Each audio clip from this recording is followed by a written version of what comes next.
right now, as you can see on screen, one team is just about getting ready. We can't say who because I don't know. You don't know, and it doesn't really I have a matter. guess. Well, hey, Strong guess. you have a strong guess, huh? Well, you know what? I don't want you to guess. By the way, small note. Alright. What was funny was I just love when you talked about Glorious Ignition. You just had to slide in. They never beat me before, but you know what? Go ahead, guess. Who is it? I mean, personally, I just simply would have won. It doesn't matter. Come on, what do you now? I think. Oh, the team has readied up. I won't say which team I think it is, out of the sake that I could be wrong. But Hoishi on his signature Juno, and I'm excited and see more of a traditional comp. You saw the Juno Luna come out last time. A bit weird, doesn't really work. Juno Julie does. Juno has the tools to keep Julie alive and get Julie into a really good position, set her up, and then score. And on top of that, she's playing into the Estelle, who again notoriously struggles into Juno in most cases. And we are on Juno's best map split. And so this is going to be an interesting one as we get into game one. All right, so this is going to be absolutely beautiful, my friend, as we'll look towards what this Juno can do on split as well. We talked a bit about just what this map is so famous for, but just that small, tiny little space is what y'all got to pay attention to, as anything that points out to you in terms of the builds out of anybody here. No, I mean, everyone's running pretty standard build. The one thing I would question a bit is the well-fed on Ignis. Well-fed gives you extra HP based on how many orbs you've collected, and if you've collected 5, you also take reduced knockback. But Juno and Julie have pretty low damage outputs anyways, so I don't know if we're going to see the full value of that training come through. But then again, Ignis was not staggered and Enoc was. So maybe it is providing some value. Well, we'll have to find out if, depending on how many times Enoc or Ignis does get taken out. Because right now Ignis is taking some hits pretty early on. As that's one to go over to himself, looking to collect the orb. As Barcode has been under a ton of pressure for just the past 20 seconds ever since Hoishi has been taken out, though. But as it currently stands, we finally gain a couple of seconds to breathe. Hoishi looking for the setup. Nice clear. And Hoishi's been putting in the work in the mid. It's giving Enoc the chances, the opportunities. They have not been converting. Good defense coming out from Soren. Not getting any insane scoring opportunities. But again, this Estelle and Julie have been on the back foot this whole entire game. And it'd be nice to see some pressure come out, but it's coming out for the opposite side instead. Leftovers might have a chance. Right, pretty easily so. Especially considering how Leftovers are positioned right now. Right, I find so far midfield control has pretty much remained in their favor because of one thing, is because one of the biggest things that I find watching Juno on this map is your ability to blob bounce over those 2 blocks, and just like that, just how easy you can take control and keep core on the other side, which I find this benefits so well as Hoishi is looking to cover their health, but being bullied by Ignis pushed back more and more. So we'll see if Enoc can look to pick up the pace. As it currently stands, gains a couple of seconds. Everybody's fine and okay. We can all breathe. Enoc kind of 1v2ing in terms of damage. What hadn't happened? Juno is like a team player, but she's also a really selfish character. She doesn't provide any other damage for your other brawler, and so your brawler has got to sit there and eat it. Maybe pull out a miracle 1v2. But it's actually going to be a Hoishi who is found dead. Hoishi unfortunately was looking pretty low for quite some time. Enoc, though, they're both gone just as Hoishi comes back. So not a complete detrimental situation, but Hoishi has to pick up a lot of the slack in their A-OK. Crucial blah, still maintains control, puts them make it rain, and that was almost a goal as well, the first one of the game. We're all the way down to 50 seconds. We haven't seen a single core go in here, Gravity. Yeah, the really defensive game. It's kind of weird because Hoishi is pretty much hard winning mid, but Enoc is not really getting in like good positions. It's not his fault. He's just like Ignis and Soren are playing really good defense, and then Ignis and Yokie are picking up these kills, but it doesn't seem like they're converting on them. Yeah, because you've seen like with how far back Soren is, right? He's. I find if he does step up where they have that 2-on-1 advantage, then it might definitely be a possibility. But considering how Hoishi and considering how one might say just flexible Hoishi's been, that's what makes it the toughest part. And we're down to our last 15 seconds. Yokie finally almost KO'd, but managed to come back in just a little bit, and Enoc is now finally the one doing the bullying, but it will not matter. We're down to the last 5 seconds, and not a single goal has gone in. As I say that, we get one. Until now. Literally 2 seconds into overtime, Yokie, Ignis finally find the break, and I mean, of course, Soren going down, huge advantage. Juno and Julie, not the strongest contenders in that, and Ignis going to win the strike war and put that one in. I find that the Giga Blast as well, that came all the way from long range from Soren to really help set that up alongside Coach Yokie as well. But I'll leave that be. Remember, it says win by 2, so only one remains. Can Glorious Ignition pull it out, or will we be back to these consistent back and forth that we have seen out of this team for the past 2.5 minutes or so? Considering, you know, it took like all that time of the round to get the first goal, I imagine we'll see more of the same. But I think Soren and Coach Yokie probably feeling themselves. But Enoc was dribbling the ball by himself, but it's out of the net. Oh no, I cannot believe that went in. The game was so close. This strong defense, but when you're playing strong defense for so long, you know, you're eventually bound to crumble. Barcode goes a little bit too far up, a bit past the yeesh line, and is going to slide past him. It's unfortunate to see. And just like the game one of my previous set, one team ends up scoring 0 goals. Damn, but definitely a lot closer this time, right? That's one of the things I wanted to point out, because you were saying once again, this remains to be a very defensive game between these two teams. I don't imagine we'll see a ton of actual switches in terms of the comp that both of them running, but likely what I do want to have happen is perhaps a bit more of an aggressive stance, like, because they might not be on split anymore. So how will they adapt is my main question. Yeah, see, because I mean, if you're on the side of Leftovers, that is your game to win. You get blessed with the wonderful map that is split, and you get your best champ, your one of your best players gets his favorite champ on the best map, and you really have to win. And I feel like Enoc and Hoishi just not getting in scoring positions.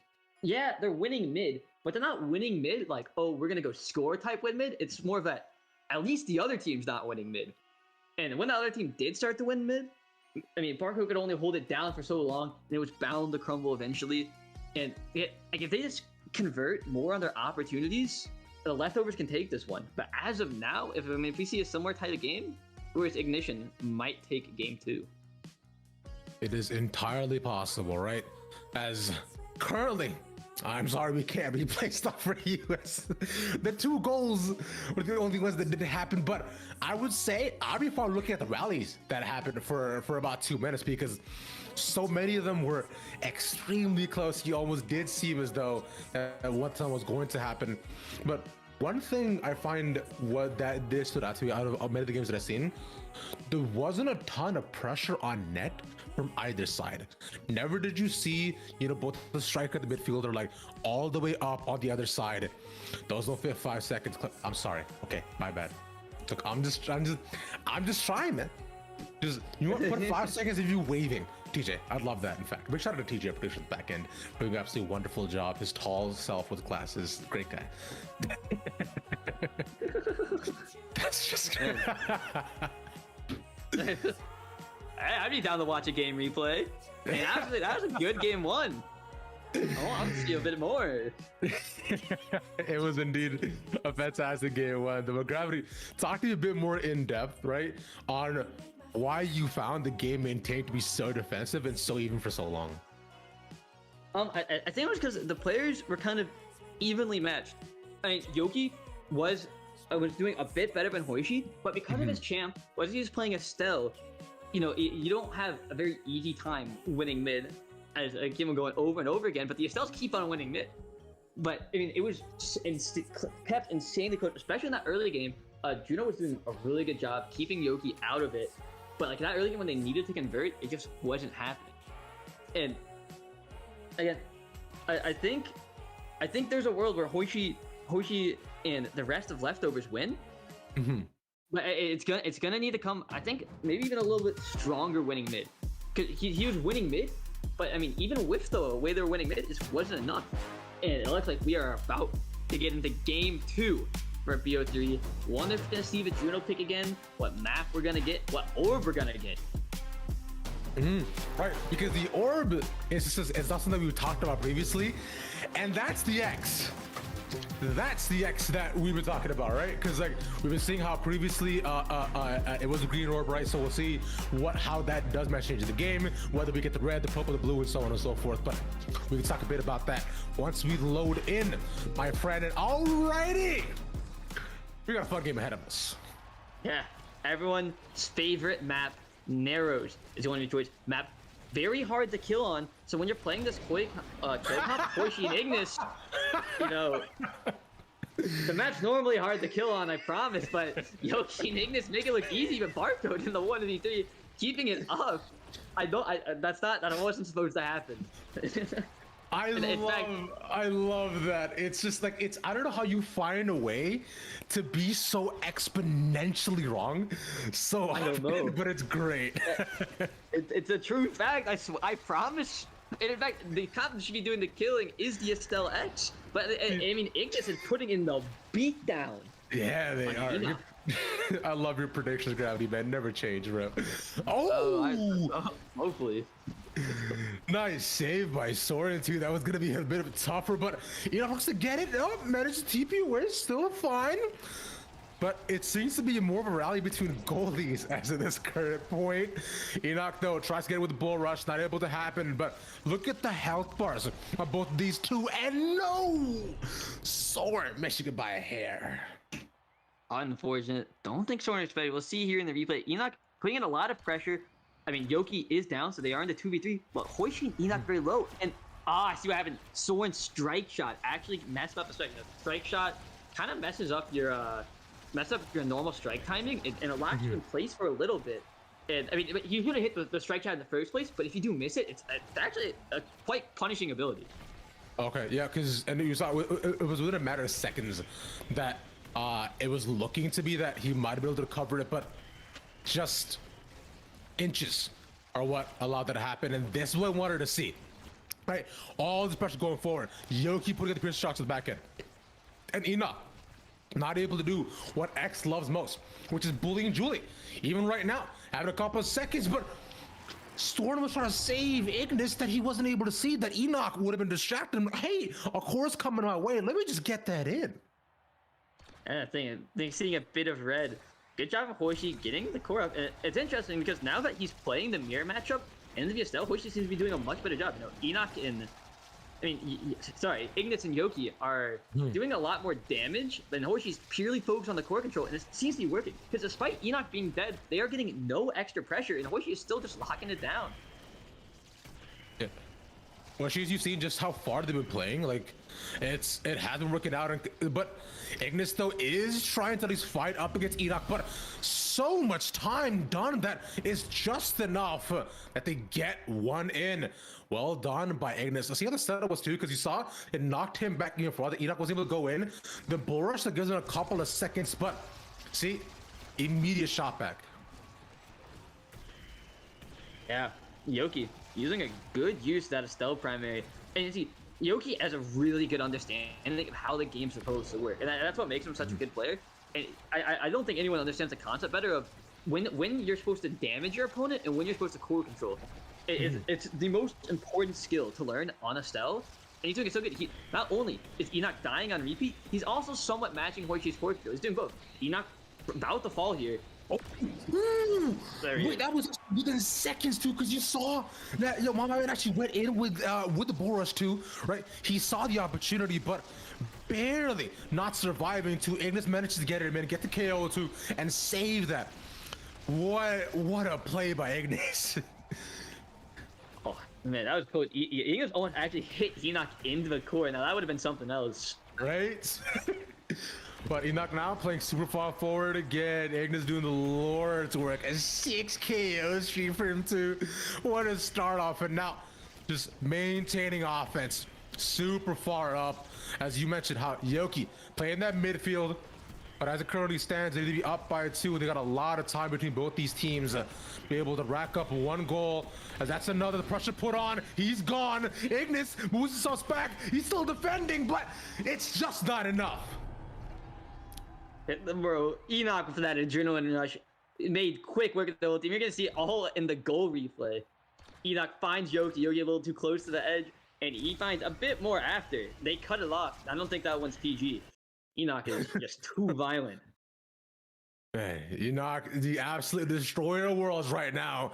And with 10 seconds left to go, they want to take it all the way to game 3, our first game 3 of the day. And we'll be able to witness, and we're seeing it. And that is a timeout victory for the side of Leftovers, having a much better game 2 than game 1. It's interesting because the second that Hoishi got put off the champ that he's most well known for, he started putting in a lot of work in the midfield. And then, of course, the comp diff, really important. X diffs Julie hard in the 1v1. And so the way that the Julie is kind of having a hard time playing the game, even with the help of the extra brawler, which is Estelle. Even with the extra damage, Enoc still putting in the work, finding the scoring opportunities, and finding the kill opportunities, while Hoishi just procured him the rock. And we're seeing just what Hoishi was able to do. If within those final couple of seconds, you know, he wasn't completely locked up against the wall and he didn't have to solo defend against 3, then maybe we would have seen a much longer game. But either way, for Leftovers though, it's a solid start off as we take a quick look at our bracket once again to see the updates of where everybody is, right? Because look at all this. Everybody doing fine, right? Steven Pandas, of course, we notice have gone up against last minute contenders as well. And on the other end, Bomba as well. Now looking to see who the opponent will be. We can talk more about that as we get into the next game. Glorious Ignition Leftovers. Who will move on? It's BO3. Remember, there's losers right below them as well. So this is not the final opportunity, but it is, of course, nicer to stay above. Yeah, and you know, it makes me wonder why they're doing this run back. I mean, this Estelle X comp hard beats the Estelle Julie. I mean, I don't even know what they're banning. I mean, you would think that most teams after that game 1 would try to ban the X. And Ignis is taking well fed to kind of prevent the damage that X and this Estelle have. Yeah. And it's working. And it's kind of like the last game, Ignis is getting the early kills. Yeah, Ignis starts off stronger, and even now on Hoishi too, looking to stagger between the 2 midfielders. But Ignis has to not look to focus on more on core control. The knockback is big, but so it is on Yokie as well, and they gotta pay more attention to Enoc. But they managed to get the KO. Enoc's a bit too far, can't defend it, but the way the core goes, it is just slow enough that they cannot find a good shot. Yeah, Yokie. It seems to be focusing a bit more on the core control aspect of this game. Of course, not stopping to get the kills when needed. And it feels like this game's almost been played 3v2 since the start. Yeah, because you've seen it's either been Enoc, well, usually Enoc, who's unfortunately had his way escorted out of the ring. And even right now, right, you can see that he's playing a lot further back this time. He's not taking as many fights as he likely wants to, because as an X, that's a lot of your job. You gotta make sure you're bullying the Julie, but he's the one actually getting bullied. It seems as though the playground rules have shifted here, Gravity. Who's the hall monitor? Who's the tattletale? Who's about to fight? I don't necessarily know. But currently, way okay. Continuing forward to the same sort of trends. No goals to be had on either team. Yeah, and I like what Yokie's doing, because Yokie's aware that in the 1v1 that Julie is not supposed to win. But knowing this, he's providing a lot of damage towards this X, and it's going to cause Enoc to die, leading to the 3v2. Of course, puts him ahead 1-0. Remember, this is a 1-1 game. Both teams want to move forward, and the winners looking to go to playoffs here from here if possible. But even right now, we'll see if it'll be a Leftovers or Glorious Ignition. Even stay Hoishi though, a lot of knockback present, not taken out just yet, but instead it'll be one of the others. Glorious Ignition not playing 2-on-3, but they've done enough of good of a clear to allow Yokie to come back. And you know, I predicted Glorious Ignition would win this game 2-1, so I think some meteor might hit the field quite soon, eliminating them all. But right now, They are on track to win it. 2-0. And a nice goal from Yokie. No, we actually saw Barcode actually miss the barrage. So, like, within the final couple of seconds, he actually would have been able to 90 it out. And yeah, that doesn't hit. So that goes in. And yeah, the choice of barrage was really interesting. Most goalies would probably strike, but maybe Barcode was trying to predict a play from Yokie or Ignis, and that prediction failed him and caused him to let that one in. And this game is looking dominant from the side of Glorious. Oh, and even now to Ignis, you saw he had the opportunity to perhaps that maybe Yokie, that perhaps they might have been able to get the save, but no, because you saw Hoishi knocked back far enough, a nice piercing shot, and Ignis comes in for the clear. Barcode also can't save it either, considering they got the KO at the final couple of seconds. And Gravity, you might finally get one of your predictions to come through. Surely not. Maybe something bad will happen, but Ignis finding the top in the nice angle on Barcode, and one more goal, and they will be pushed into next round. Yeah, as a top corner there too, set up by Coach Yokie, you know, using all the cooldowns just to make sure that the core doesn't cross their line. Yeah, having that consistent rotation, even now Enoc 2 getting bullied, bop blamed, and now he's just gone. It's a couple of seconds and all that remains is a 4-0 lead. They have to come back win the next 50. LFT just has to get 2 goals. But with the way they keep getting kablamoed, one might say, Gravity, it is looking to be a harder task than possible. Top corner not able to happen. It's not there in time. At 30 seconds left to do something. I don't even know if it's physically possible to put at least 3 goals in, especially if the way Enoc and Hoishi playing. They're both not even level 10. Almost unheard of in games of this level. And Barcode does try to come up to maybe make something happen, and he is going to die for it. Kind of like pulling your goalie in hockey. And that is what happens when you pull your goalie in hockey most of the time. Oh, Nice. Clean victory from Glorious Ignition. A quick 5-0